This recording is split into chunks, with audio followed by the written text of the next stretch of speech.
Have you ever felt like there's a version of you hiding in the dark, whispering doubts, feeding your fears, convincing you to delay what matters most? Have you ever promised yourself change, only to fall back into old patterns? Let me ask you this. What would your life look like if you stopped negotiating with that weaker version of yourself? What if today was the day you started killing the shadow within? Welcome to this journey of Stoic transformation, where we dive into the timeless wisdom of Marcus Aurelius and the Stoic legends to confront the most dangerous enemy you'll ever face: yourself. If you're serious about self-mastery, mental strength, and living a life of purpose, subscribe now. This is where comfort ends and true growth begins. 1. Meet the shadow, your silent enemy.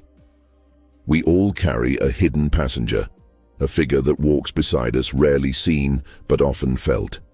This is the shadow self. It's not the monster under the bed, nor the external enemy that threatens your goals. It's much more intimate. It lives within.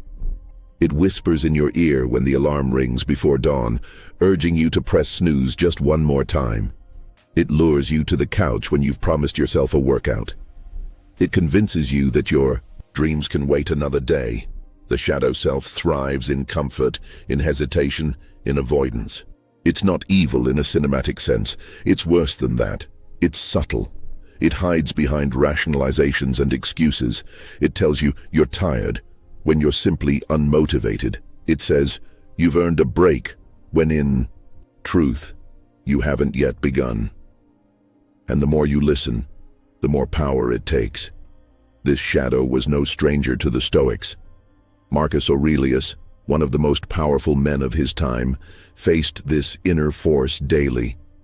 In his personal meditations, he wasn't lecturing others. He was reminding himself to get up, to focus, to do the hard things. In one of his most quoted lines, he says, "At dawn, when you have trouble getting out of bed, tell yourself, I am rising to do the work of a human being." That's not just philosophy, it's warfare. Because the shadow self isn't harmless. It's not just laziness or fatigue. It's the voice that lulls you into mediocrity, that convinces you to settle, that turns goals into dreams and dreams into regrets. It sabotages greatness not through grand acts of defiance, but through small acts of surrender, through the 1,000 daily choices you make to shrink instead of stretch. It thrives on soft lies.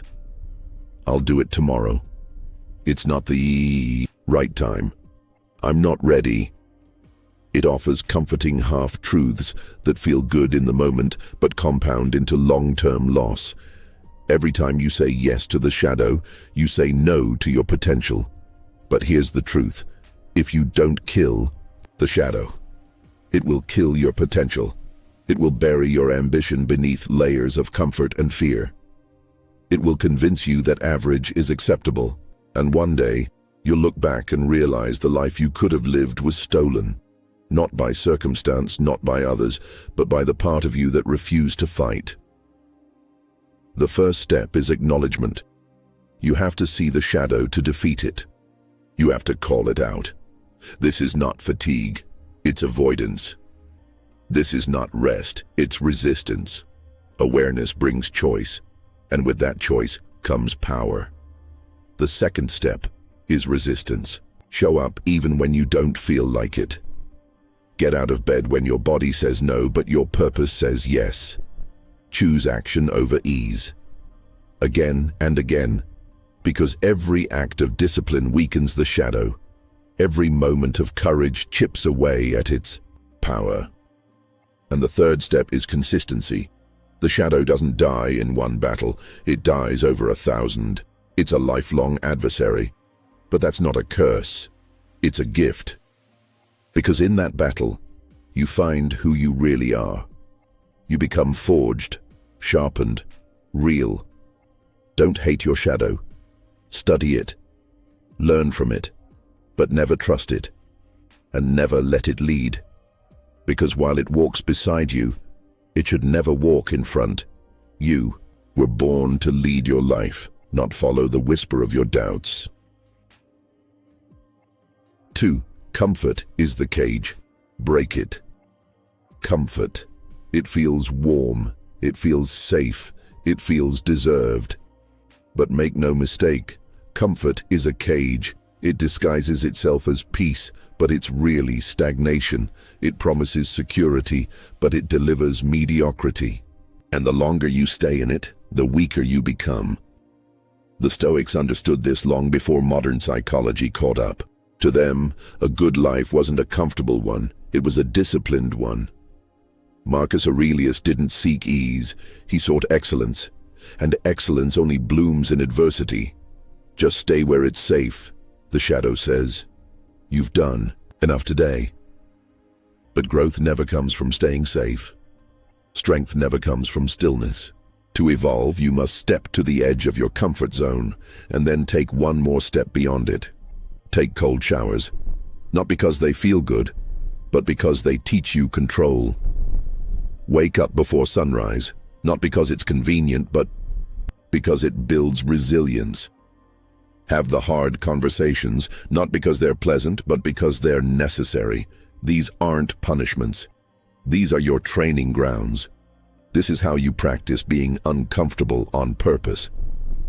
Because here's the truth. If you only act when it feels good, you'll rarely act at all. Every time you choose discomfort voluntarily, you send a clear message to the shadow self. I'm in charge now. You take the steering wheel back. You remind yourself that life isn't about what's easy, it's about what's necessary. Comfort tells you to stay in bed. Discipline tells you to get up. Comfort says skip the gym. Growth says show up anyway. Comfort says avoid the confrontation. Truth says speak up. And the more you choose the hard path, the more strength you gain, not just physically, but mentally, emotionally, spiritually. You grow in presence, in patience, in power.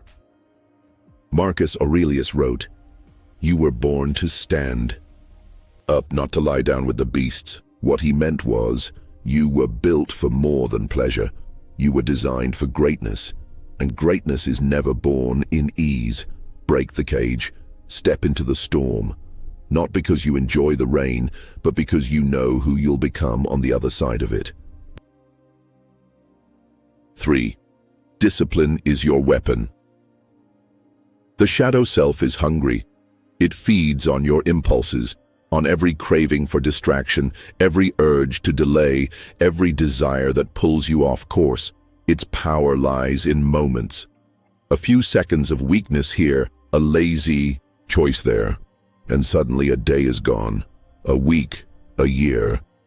But you are not helpless. You hold a weapon more powerful than any inspiration, more lasting than motivation. That weapon is discipline. Discipline is the art of alignment, of doing what you said you'd do, regardless of how you feel. It's the decision to honor your word, not your whims. It's saying no to what tempts, so you can say yes to what matters. Discipline is choosing to stay focused when distractions scream. It's choosing the hard road not once, but every day. It's the quiet voice that says, "Get up," when everything in you wants to quit.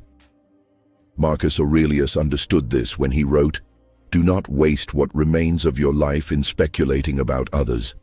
Be determined to live as your best self, now." He wasn't just talking about philosophy. He was talking about action, about the daily gritty work of showing up when no one's clapping, when no one's watching. Every time you act with discipline, you weaken the shadow. You build muscle where there was once only excuse. You develop standards. And those standards become your armor. You don't need motivation to act. Motivation is a mood. It comes and goes like the weather. What you need are principles. Clear, unshakable standards that guide your choices. What time you wake up. What you eat. How you treat people. How you train. What you tolerate from yourself. Discipline turns goals into reality.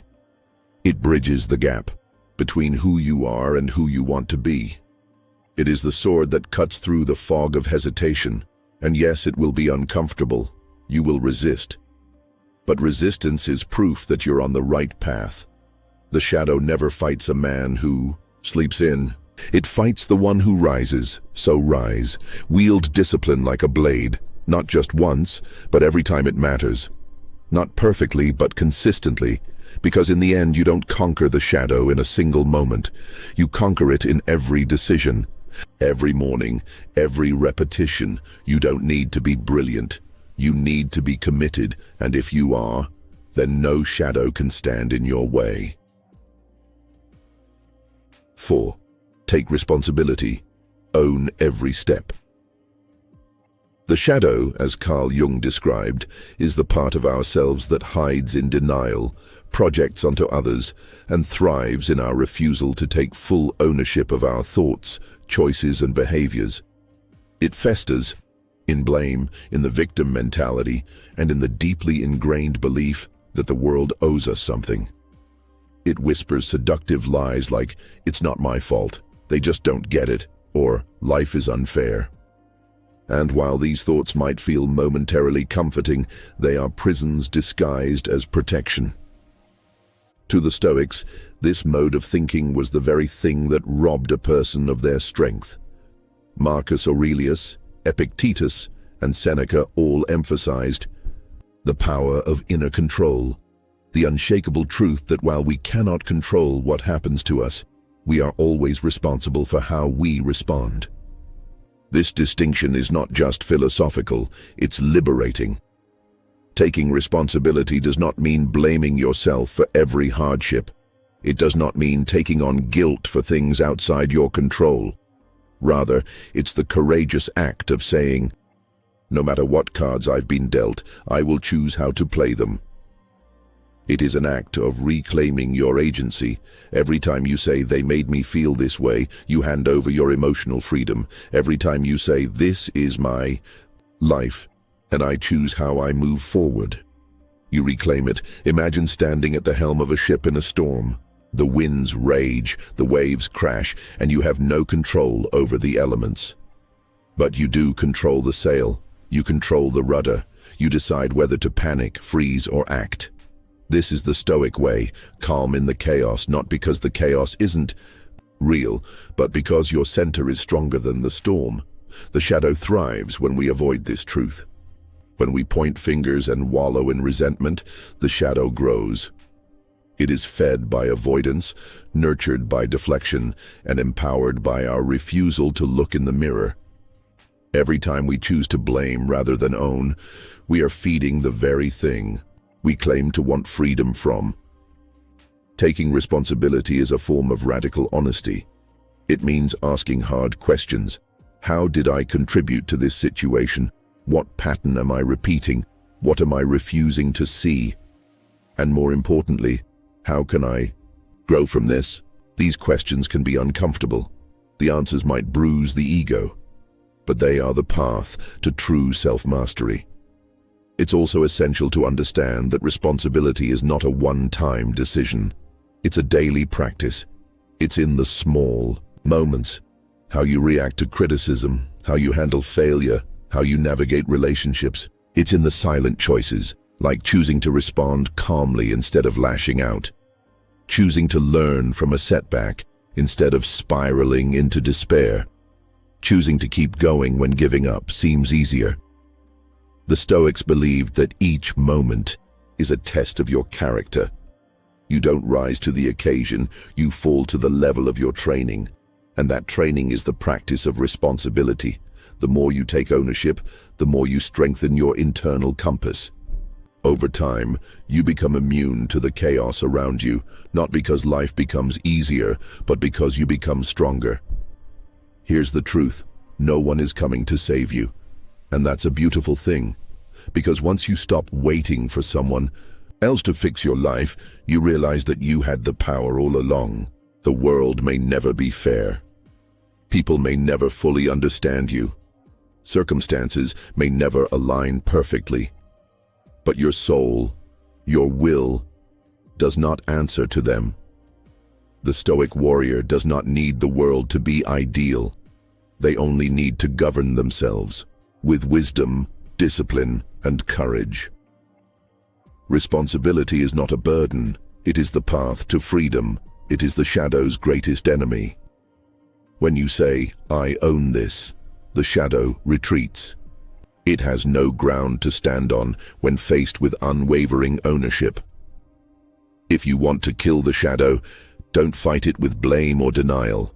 Fight it with the unwavering light of responsibility. Own your life like it's yours, because it is. 5. Purpose is the light that burns the shadow. If the shadow hides in confusion and chaos, purpose is the torch that reveals it. Without purpose, we drift. We react instead of lead. We chase meaningless goals and wonder why we still feel empty. But with purpose, everything becomes clear. It becomes the compass that guides every decision, the flame that lights the darkest corners of the soul. Purpose is not a luxury. It's a necessity. It tells you what matters and what doesn't. It draws a line between what is worthy of your time and what is not. It is the great clarifier, the sword that cuts through distraction and doubt. When you know your mission, you stop being seduced by every temptation that crosses your path. You begin to say no with confidence and yes with conviction. The shadow thrives in people who don't know why they're here. It manipulates them into thinking that pleasure is fulfillment, that attention is love, and that safety is happiness. But purpose disrupts that lie. It burns through the fog. When your path is clear, the shadow has no foothold. It can whisper its doubts, but they are drowned out by the roar of direction. Marcus Aurelius captured this perfectly when he wrote, "If you are distressed by anything external, the pain is not due to the thing itself, but to your estimate of it, and this you have the power to revoke."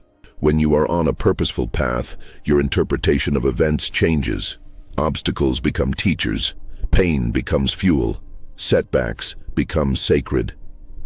But here's what many get wrong. Purpose is not something you find. It is something you choose. You don't stumble upon it one day like buried treasure. You forge it through commitment, action, and clarity. You build it through reflection, through asking, what legacy do I want to leave? What kind of person do I want to become? Who do I serve beyond myself? This is not easy. Choosing purpose means rejecting the comfort of the familiar. It means sacrificing fleeting pleasures for lasting meaning. It means waking up each day and aligning your actions with your values, even when it's hard, even when no one's watching. And yet, in doing so, something miraculous happens. Your life becomes armor, not the brittle kind that breaks under pressure, but the forged kind tempered in fire. Doubt can knock, but it cannot enter. Fear may whisper, but it cannot lead. You are too grounded, too clear, too aligned. Think of great individuals in history: Marcus Aurelius, Viktor Frankl, Maya Angelou, Nelson Mandela. They did not avoid hardship. They were forged in it. But what allowed them to endure and rise was not talent alone. It was purpose, a reason beyond themselves, a direction that no storm could erase. Your purpose does not need to be grand. It does not require applause. It simply needs to be true. True to who you are, true to what you value, and true to the life you are meant to live. When you live with purpose, your very existence becomes a rejection of the shadow's lies. So light your fire. Commit to a cause, choose the path that makes you come alive, and walk it with courage, because in the light of purpose, the shadow cannot survive. Kill the shadow. Live the truth every day. You stand at a crossroads. One path leads to comfort, excuses, stagnation. The other demands effort, clarity, and courage. The shadow will always be there, but it doesn't have to win. Make your life a statement of truth. Wake up with purpose. Move with discipline. Take full responsibility. Embrace discomfort, and when the shadow whispers, remind it, you don't belong here anymore. If this message spoke to something deep within you, subscribe now. Join the tribe of those committed to killing the shadow and becoming who they were born to be. Your time is now, not tomorrow, not when it's easy. Right now, let's get to work.